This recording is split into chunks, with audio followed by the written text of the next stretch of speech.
Hello दोस्तों, welcome back to my channel once again. जो लोग पहली बार है मेरे चैनल को प्लीज़ आप लोग सब्सक्राइब कर दीजिएगा। इस वीडियो में मैं चर्चा करने वाला हूं बैंक ऑफ बड़ौदा के बारे में। उम्मीद है आपको नाम यहां पर क्लियरली दिख रही होगी। अगर मैं बात करूं इसकी फेस वैल्यू की, तो ₹2 की फेस वैल्यू से स्टॉक ट्रेड करता हुआ दिख रहा है। अगर रिटर्न ऑन इक्विटी की बात करें, तकरीबन 15% नोटिस की गई है इसके अंदर। अगर यहाँ पे मैं बात करूँ आज के दिन, तकरीबन 1% की गिरावट इसके अंदर देखने को मिली। क्लोजिंग प्राइस की बात करें, ₹244.88 के आसपास इसकी हमें क्लोजिंग यहाँ पर देखने को मिली। अगर बैंक ऑफ बड़ौदा की बात करें, पिछले कुछ हफ्तों से इसके अंदर गिरावट वाली सिचुएशन बनी हुई है। अगर हम लोग बात करें गिरावट के पीछे रीज़न का, तो सिंपल रीज़न है इसके क्वार्टर्स के नतीजे। अगर मैं बात करूं मार्च 2025 के क्वार्टर्स में, जहां पर कोर लेंडिंग इनकम के अंदर तकरीबन 6% की गिरावट नोटिस की गई थी, वहीं पर नेट इंटरेस्ट मार्जिन की बात करें तो 3.45% से घटकर 3.02% रह गई थी। तो ये जो डाटा है ये मार्च 2025 की है। वहीं पे मैं बात करूँ जून 2025 के अंदर, यानी कि इस फाइनेंशियल ईयर की हम लोग बात करें, Q4 की हम लोग बात करें, तो यहाँ पर भी नेट प्रॉफिट के अंदर सिर्फ और सिर्फ 2% की इंक्रीमेंट देखने को मिली है। साथ ही साथ बात करें, अगर जो एक्सपेक्टेशन थी बाजार की वो उतनी स्ट्रॉन्ग नहीं रही। इस वजह से कहीं ना कहीं इसके अंदर गिरावट वाली सिचुएशन बनी हुई है। कितना गिरेगा कहना मुश्किल है। जिस तरह बाजार के अंदर तेजी देखने को मिली आज के दिन, तो मे भी कहीं ना कहीं इसके अंदर भी तेजी हमें देखने को मिल सकती है। अगर ओवरऑल हम लोग बात करें बैंक निफ्टी के अंदर, तो वहाँ पर थोड़ी बहुत गिरावट वाली सिचुएशन देखने को मिल रही है।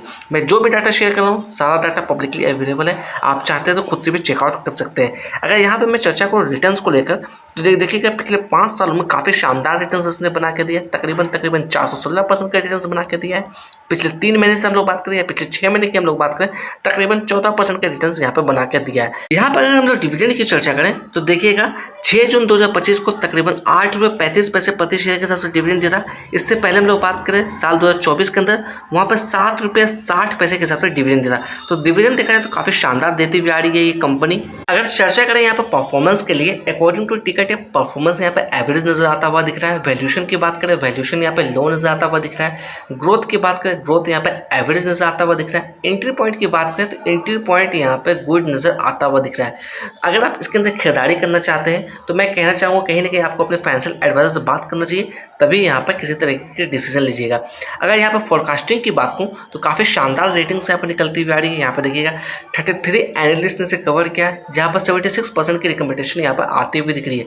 अगर बड़े प्लेयर्स की होल्डिंग की हम लोग बात करें, तो देखिएगा प्रमोटर होल्डिंग्स यहाँ पर देखिएगा तकरीबन 64% की होल्डिंग निकलती हुई आ रही है। म्यूचुअल फंड की बात करें 9.33% की होल्डिंग है। अगर डीआईएस की बात करें 9.46% की होल्डिंग है। एफआईएस की बात करें 8.34% की होल्डिंग है। रिटेलर्स की बात करें तकरीबन 9% की होल्डिंग यहाँ पर नजर आती हुई दिख रही है। तो ओवरऑल अगर हम लोग बात करें डिस्ट्रीब्यूशन को लेकर, यानी कि परसेंटेज ऑफ शेयर को लेकर, तो काफ़ी अच्छा यहाँ पर डिस्ट्रीब्यूशन यहाँ पर देखने को मिल रहा है। अगर टॉप 5 म्यूचुअल फंड के इन्वेस्टमेंट के अंदर बात करें, सबसे ज़्यादा वेटेज किसकी है, तो यहाँ पर देखिएगा HDFC स्मॉल कैप फंड, इसकी वेटेज की बात करें तकरीबन 3% की वेटेज है। अगर HDFC बैलेंस एडवांटेज फंड की बात करें, इसकी वेटेज 0.70% निकलती हुई आ रही है। SBI बैलेंस एडवांटेज फंड की बात करें, इसकी वेटेज यहाँ पर 1.73% निकलती हुई आ रही है। देखिएगा हम लोग आगे चार्ट पे 1 डे के टाइम पे मैंने चार्ट लगाया, यानी कि यहाँ पर जो आप एक कैंडल दिख रहे हैं वो 1 डे को रिप्रेजेंट कर रही है। अगर यहाँ पर हम लोग बात करें सबसे पहले ऑल टाइम हाई के लिए, ये जो आप लेवल्स दिख रहे हैं, इसने यहाँ पर अप्रोच की थी 300 के लेवल्स की। मैं बात कर रहा हूँ जून 2024 की, ठीक आज से 1 साल पहले की मैं बात कर रहा हूँ। उसके बाद देखा जाए तो इसके अंदर गिरावट वाली सिचुएशन देखने को मिली। अगर यहाँ पर मैं थोड़ा समय में आगे जाकर दिखाने की कोशिश करूँ, तो देखिएगा ये जो आप लेवल्स देख रहे हैं, ये है तकरीबन ₹190 के लेवल के आसपास। फरवरी 2025 की बात कर रहा हूँ, तो आप समझ सकते हैं 300 से सीधा ये तकरीबन ₹190 के आसपास आ गया था। उसके बाद अच्छी खासी वापस से खरीदारी देखने को मिली। यहाँ पे इसने लेवल्स को अप्रोच करने की कोशिश की ₹260 का। ये जो आप लेवल देख रहे हैं, मैंने इंडिकेटर के हेल्प से ड्रॉ आउट किया। आप चाहते तो आप भी बना के चेकआउट कर सकते हैं, ये इंडिकेटर पब्लिकली अवेलेबल। यहाँ पर देखा जाए तो 260 का जो लेवल्स निकलता हुआ आ रहा है, वही हमारे लिए पहला रेजिस्टेंस लेवल्स होना चाहिए। अगर इसके अंदर मैं बात करूँ करंट प्राइस की, तो ₹244 की करंट प्राइस यहाँ पर देखने को मिल रही है। साथ ही साथ यहाँ पर चर्चा कर ले हम लोग 50 डे मूविंग एवरेज के बारे में, इसकी वैल्यू निकलती हुई आ रही है ₹241। तो देखा जाए ठीक अपने 50 DMA के ऊपर ट्रेड करती हुई दिख रही है। अगर 200 डे मूविंग एवरेज की बात करें तो इसकी वैल्यू निकलती हुई आ रही है 238 रुपया।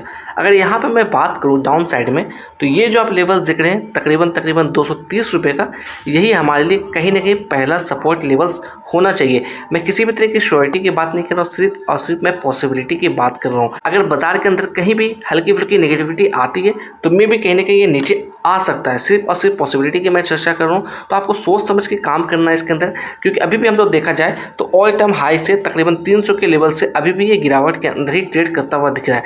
अगर हम लोग इसे मेजर आउट करने की कोशिश करें तो यहाँ पर देखिएगा तकरीबन आज से ठीक एक साल पहले 300 के लेवल्स को जो टच किया था, अभी भी ये तकरीबन 18% नीचे ही ट्रेड करता हुआ दिख रहा है। अगर किसी ने ऊपर के लेवल में बाय भी किया होगा, उन्हें अभी भी एक साल के अंदर लॉस होता हुआ ये दिख रहा होगा। सोच समझ के खरीदारी करना, किसी भी तरह की जल्दबाजी नहीं करना है। अगर मैं बात करूँ इसके अंदर वॉल्यूम को लेकर, काफ़ी शानदार वॉल्यूम आज के दिन नोटिस की गई थी। तकरीबन 73 लाख की वॉल्यूम नोटिस की गई थी।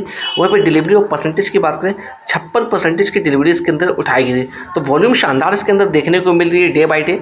अगर यहाँ पे मैं बात करूँ फोरकास्टिंग को लेकर, क्या फोरकास्टिंग निकलती हुई आ रही है ट्रेडिंग व्यू की तरफ से। यहाँ पे बात करें तो देखिएगा 38 एनालिस्ट ने इसे कवर किया है। मैक्सिमम एस्टिमेट की बात करें over the 1 year of time period के लिए तो 340 निकलती हुई आ रही है।